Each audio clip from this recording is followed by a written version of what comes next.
What is going on, everyone? Leon checking in. And today, as you see, we got another video going up here. And I think this is the first one that's shot on the Google Pixel 2 XL that I recently bought. I'm going to put a link in the corner of this video just showing the unboxing. Go ahead and click on that if you want to see what it's like to unbox the Google Pixel 2 XL. But this video is about StraightTalk and my experience of 5+ years with them, and just information generally about StraightTalk. StraightTalk is a prepaid mobile service offered as one of the products under TracFone Wireless. The easiest way to join StraightTalk is to buy a StraightTalk branded phone, and you can pick one of these up from your local Walmart. Over the years, I had quite a few phones. I had an LG, I had a Samsung, and my latest was a ZTE Lever. A lot of their devices are generally nice, and recently they've been offering the newest devices such as the Samsung Galaxy S9 Plus and the iPhone X, or as others call it, the iPhone 10. If you navigate to the StraightTalk website, you can see that you can buy a lot of these phones outright, but you can also do monthly installments. One of the problems with StraightTalk branded phones is a lot of the Android operating systems or Android versions can't be updated.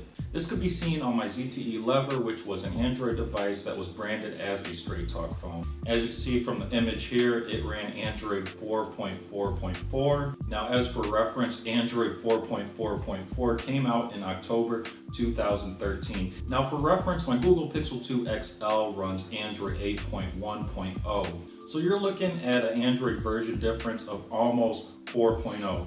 But not only do you have a device that looks outdated and you miss out on all the coolest features and updates, but you also miss out on the newest security updates. And this is a huge problem with technology, and it's only getting worse as these devices become more vulnerable because they are older and they can't be updated. The other problem with StraightTalk branded phones is that they're loaded with TracFone images and probably other software on the phone that you probably don't even want, and you really don't even need. Okay, so you want to use StraightTalk Wireless, but you don't want to use a StraightTalk branded phone. I get that. Now, in order to bring your own phone to StraightTalk Wireless, you do have to buy SIM cards from StraightTalk Wireless. And I ran into one issue recently when trying to put my Google Pixel 2 XL on StraightTalk Wireless, and that was they no longer offered the one SIM card that I wanted at Walmart for 99 cents. Basically what they offered at Walmart, or my Walmart anyways, was a SIM card package that included 3 SIM cards. And you were also getting the data plan, and it was the highest data plan you could get. And again, this was the only package available at Walmart, so you couldn't get anything lower. Now, this was a sucky deal on StraightTalk's part, because if you were looking to buy the SIM cards directly from Walmart in store, you didn't have any other options.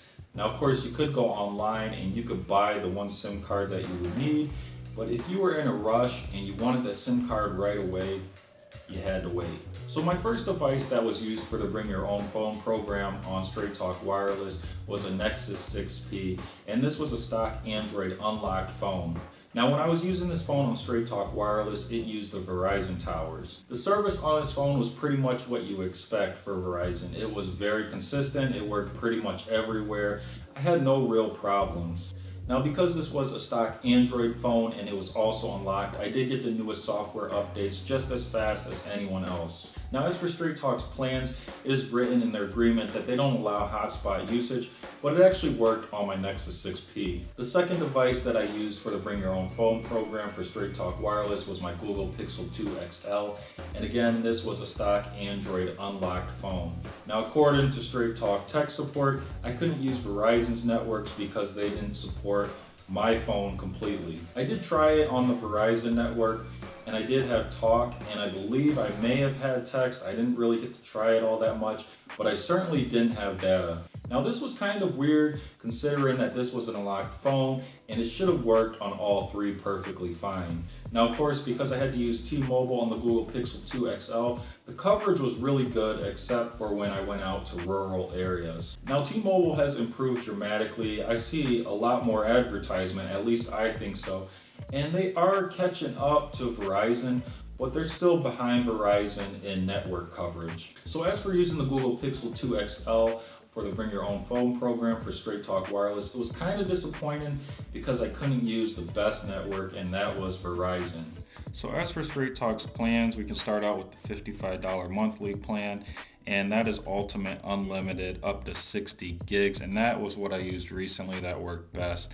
We've got these other plans too, but I used the $45 monthly plan, and that one also worked great. Again, that's 10 gigs of data. Now, of course, when you hit that 10 gigs of data, you were slowed down to 2G. And I remember those days when I passed that 10 gigs of data and I hit those 2G speeds. And I can tell you that was the one con with StraightTalk. It would literally take me minutes to load one web page. It was just the worst experience ever. It was just unbearable. It was to the point where I even questioned, why do I even have a data connection? The next thing that I had to deal with quite a bit was customer support and tech support for StraightTalk Wireless. Now again, setting up devices on StraightTalk Wireless was pretty straightforward.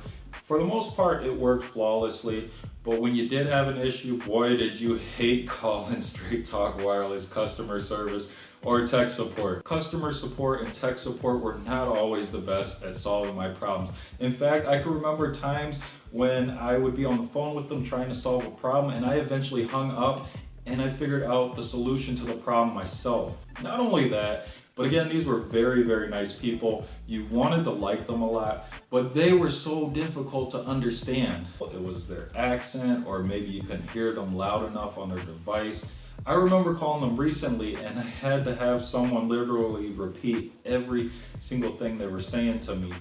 And it was just horrible. As for my experience of 5+ years or so, it was generally very good. My devices worked very good. The data plans that I used, they fit my needs. The customer support was really good when it was good, and when it was bad, it was just horrible. And a lot of my devices did use Verizon towers, and that was really cool to be able to brag to actual Verizon customers and tell them that, hey, I have the same thing as you, but I'm paying less than you. It was actually really funny because some of the devices that I had under data or in the settings, it would say Verizon Wireless. But the one huge con that I had for StraightTalk Wireless was no support of a hotspot. And that's probably because StraightTalk Wireless offers their own hotspot plans. And ultimately, that's why I had to leave StraightTalk Wireless and I went to Google's Project 5 for the Google Pixel 2 XL, which I'll be making a video about that shortly.